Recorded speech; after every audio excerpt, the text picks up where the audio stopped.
কি তোরা সবাই মিলে মারতেছে, আমি এখন তোর কাছে আমি আসতেছি। যা কোন সময় পরে আমি নিজেও কইতে পারি না। এর জন্য বড় মানুষে বলে মোবাইলে কম টিপতে। কালারটা তো পুরাই চোরের মতন দেখা যায়। আচ্ছা একটা কাজ করি, মুখে লাগাইনি, তারপর পরে দেখা যাবে না। ইয়ে, এটা কি হলো রে? আমি তো পুরাই কি স্ত্রী হয়ে গেছি। এই কে আমার বন্ধুর গায়ে হাত দিছস? আজকে সবাই আমি খেয়ে ফেলাবো। যা, আমি তো ঠিক জায়গায় চলে আসছি। তাহলে আমার বন্ধু গেছে কই? আজকে বন্ধুর কিছু যদি হয় আমি কিন্তু কাউরে ছাড়বো না। মারিস না শয়তান, এখানে আমাকে কেউ বাচ্চাতে একজন আসবই, কেউ তো আসো।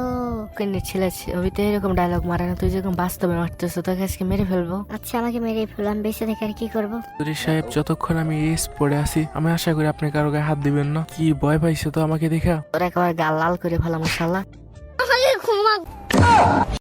গাইস, এই ভিডিওটা কারো কাছে শেয়ার করে না। তুমি যদি কারো কাছে দাও তাহলে সে মনে করবে আমার কোনো শক্তি নেই।